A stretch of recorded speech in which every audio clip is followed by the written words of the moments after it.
Hello everyone and welcome back to my 2022 recap video. This past year has been one of the best of my life and easily one of the best for this channel. We took lots of exciting trips this year, with the most prominent being our 7-week-long adventure through Europe. Today, I want to look back at some of my favorite moments that I shared with you guys in 2022. Don't consider this ranked because I think it would be entirely unfair to do that. The fact that matters is I will cherish all of these moments for the rest of my life, and so the way I'll be ranking them is just by the order that they happened. Alright, let's dive in. Starting this list, I want to talk about heading to Tijuana for a wacky worm and a wild mouse. It's an idea that only myself and 2 friends of mine would be ballsy enough to do, Josiah from National Coasters and Alex, who you may remember from our Six Flags St. Louis vlog in 2021. I explain it best in the Tijuana vlog, but this all came to be partially out of curiosity for what the city of Tijuana was really like, and because I was desperate for coaster credits during the off-season. Every time I'd open up my coaster count app, which I use to count coaster credits, I'd be instantly reminded that some of the closest coasters to home in San Diego were ones that I had not ridden. The reason being was because to get these 2 coaster credits, we would have to cross the border into another country and cross back all in the same day.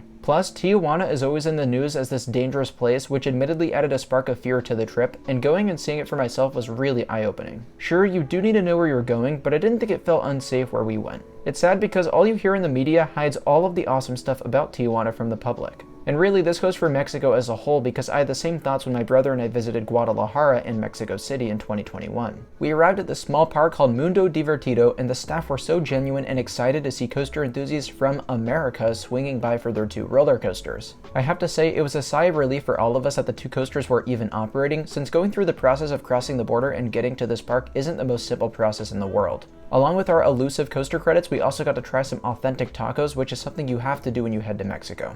Overall, this made my list because although the amusements and roller coasters weren't anything special, the people I went with and the experience of being in another country made for an incredible day. Up next, I want to talk about visiting Disneyland with my parents. My mother and stepfather hadn't been to Disneyland in years, so I wanted to make it a point to get them back there at some point in 2022. Let's just say I wasted no time in planning for us to visit the resort with a 3-day ticket, so we ended up going to the main Disneyland Castle Park twice and California Adventure once. Now, both my mom and stepdad can't ride the craziest roller coasters because people their age just aren't about that. But every now and then we visit a theme park with rides that they can easily experience and enjoy, and especially the dark rides, with a great example being Walt Disney World, which we went to in 2021. We had so much fun at Disney World that I really wanted to relive that experience with Disneyland in 2022. And man, it was an awesome time getting to show them around one of my home parks. My mom stepped up to the challenge of riding all of the Disneyland coasters on her first go, and with some convincing, my stepfather Hugh did as well. He was also thrilled to get back on some old favorites like Pirates of the Caribbean, since the version that exists at Magic Kingdom in Florida, frankly, is not as good as the original. The cherry on top of these 3 visits to Disney were the pure enjoyment I got out of it, because not only did I love seeing their reactions, but I just loved these 2 parks as a whole. If you've seen my top 25 theme parks video, which I'd highly recommend if you haven't, I ranked Disneyland at my number 1 spot and California Adventure lower in my top 25. For number 8, I want to talk about getting back on Velocicoaster with my brother Sean. Over the years, I've started to drag my brother on more and more theme park related trips, and when I asked him to come to Florida with me, I'm pretty sure he was confused. Because quite honestly, I've never been a big fan of Florida, and I don't think that he is either. After taking him in the spring, I think it's safe to say that we still don't like Florida. That said, you'll see me coming back to the state time and time again because the theme parks and coasters there are just that good. I got to take Sean to arguably my favorite park out there, Islands of Adventure in Orlando, and I just had a feeling there was going to be a certain coaster that cracks his top 10 there, like when I first rode it in 2021. That coaster, of course, is Velocicoaster. Even after all the crazy stuff we did this year and in all past years, I have never seen him so ecstatic after riding a roller coaster. I vividly remember watching him shout at the people getting on the next train because it was just such a good experience. Velocicoaster quickly became his new favorite coaster, and how could you blame him? The ride is a complete experience with an incredible layout and wonderful theming. Like my experience at Disneyland, getting to see my brother ride his new favorite coaster was amazing, but I too loved the ride as well. So it was really a combination of these 2 things that made it one of my favorite experiences of the year. Up next, I want to talk about my spontaneous visit to Busch Gardens Williamsburg in the spring. This was definitely one of the craziest things to happen this year. In April, I visited Sam, Skylar, and Caden in Connecticut, and a lot of you are probably familiar with them if you've seen some of my vlogs from that area. We had planned to visit Hershey Park in Pennsylvania over their spring break. We had booked hotels, we had bought park tickets, and it was 100% decided, so a day after visiting Six Flags Great Adventure in New Jersey, we drove on over to Hershey, Pennsylvania. Someone, I forgot who, asked when we wanted to wake up since we were aiming to get to the park right when they opened. So we checked their operating hours and it just says closed everywhere. So instantly our hearts tanked since we were all the way out in Hershey, Pennsylvania, and then all of a sudden Hershey Park wasn't going to be open. This was especially concerning for us because Skylar's dad Trevor was only able to get off a day of work to do this. Turns out Pennsylvania spring break is a week before Connecticut and New Jersey spring break. So now, what do we do? The only two real possibilities is that we could drive home and conclude that we wasted all that money and Trevor's time for nothing, or we could make the most of our circumstances and drive all the way down to Busch Gardens, which was the only park anywhere remotely close that was open during that week. That would be 4.5 hours of driving in the morning and 7 hours back home, which would ultimately leave us with maybe 3.5 hours to spend at the park. I still cannot believe we managed to make this happen, but the reason I'm so fond of the decision is A, we still managed to have an incredible day, and B, we got to ride Pantheon, which is the park's new for 2022 roller coaster. I previously had no plans to get on Pantheon at any point in 2022, but I'm so glad I got on it since it absolutely blew me and everyone else away. By the time we got back to Connecticut that night, it was something like 3 in the morning, I actually can't even remember. But we did literally nothing the next day, we were so out of it. Now let's head to Europe for my first great memory from that trip, which is marathoning Zadra at Energylandia with my brother Sean. Visiting this legendary theme park that we've been hearing so much buzz about all the way out in Poland would have likely made this list on its own. It was the first really major park we visited in Europe, and we spent the most incredible first day here. Some way, somehow, there was absolutely no lines for anything in the back half of the park, so we had the chance to re-ride 2 of the park's star attractions, Zadra and Abyssus, over and over again. But the reason I specifically chose Zadra for this list is because A, that's where we spent the most amount of time at, and B, it had started to rain and a thunderstorm had come in, yet the park kept the thing open for the few people that were left to ride it. So we just rode it again and again, one of the world's greatest roller coasters at peak conditions during a storm. It was an incredible experience and probably my favorite memory that we shared in Poland.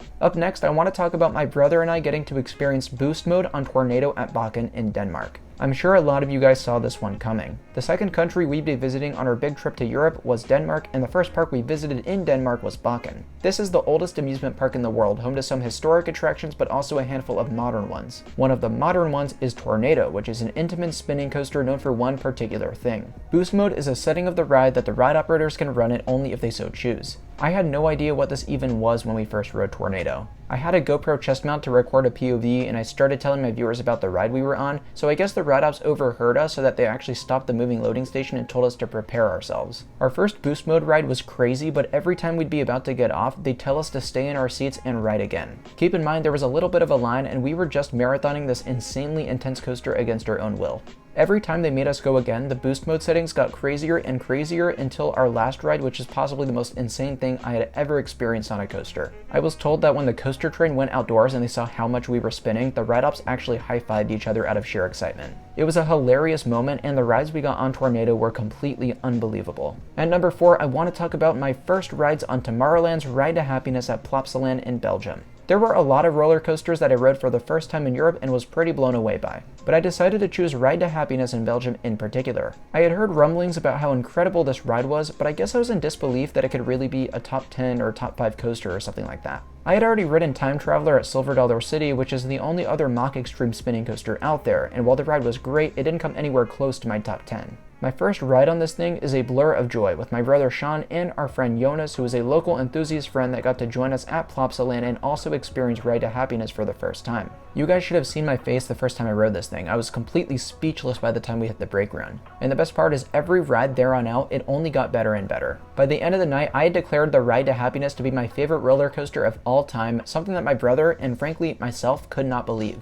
It's one thing when you ride a coaster like Zadra, which I expected to be incredible, and then it lives up to the hype, but it's another when you aren't expecting anything out of a coaster that turns out to be the most amazing you've ever experienced. If you haven't ridden it already, put Ride to Happiness way up on your to-do list. Number 3 is visiting the craziest fun fair in Europe, Rheinkirmes in Dusseldorf, Germany. I had just found out about this giant fun fair midway through our Europe trip, so it was a bit of a spontaneous decision to squeeze this into our itinerary. We made it work by splitting it with a day at Movie Park Germany, which was perfect since that park doesn't necessarily require a full day anyways. My brother and I, along with 2 local friends, Tim and Robin, joined us for one hell of a time that night. I had heard that fairs in Europe, and particularly Germany, were completely insane, but I had no idea what to expect in terms of the rides. If you haven't already checked out my Rheinkirmes vlog, that sums up our reactions the best, but all the flat rides and coasters were just insane. My 2 favorites were Ghost Rider, which is probably the greatest flat ride I've ever experienced, and Infinity, which is the craziest pendulum attraction I've seen ever.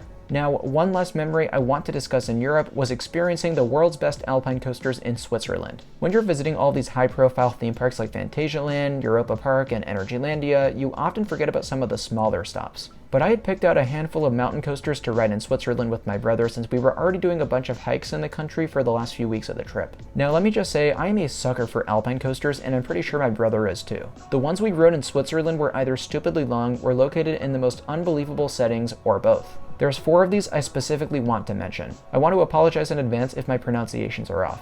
But I'll give Rodelbahn Pratershire the title of being the most scenic alpine coaster smack dab in the Swiss Alps, and it's also one of the longest alpine coasters ever built. Rodelplausch was the most intense one, this being my first single rail alpine coaster, and look at the pacing on this thing, it is completely ridiculous. The alpine coaster at Glacier 3000 was the most otherworldly mountain coaster, partially because it's the most highly elevated coaster in the world. It looks like you're on Mars when you ride this thing, not even to mention the fact that we were literally inside of a cloud. I'd also like to give this the title of the most expensive coaster credit I've ever acquired, since getting up to Glacier 3000 costs like $80. Lastly, Rodelbahn Flumser takes the title of my favorite alpine coaster I've ever experienced. It combines the length of Rodelbahn Pratershire with a diverse array of scenery and track elements. This is the only one we rode where we got off and said, forget the cost, we're doing that again. If you're ever in Switzerland doing some sightseeing and hiking, be sure not to miss the country's incredible mountain coasters. The last best experience I want to highlight in this video is Holiday World in the rain. After our incredibly nice weather at Kings Island one day prior, we knew there had to be a catch.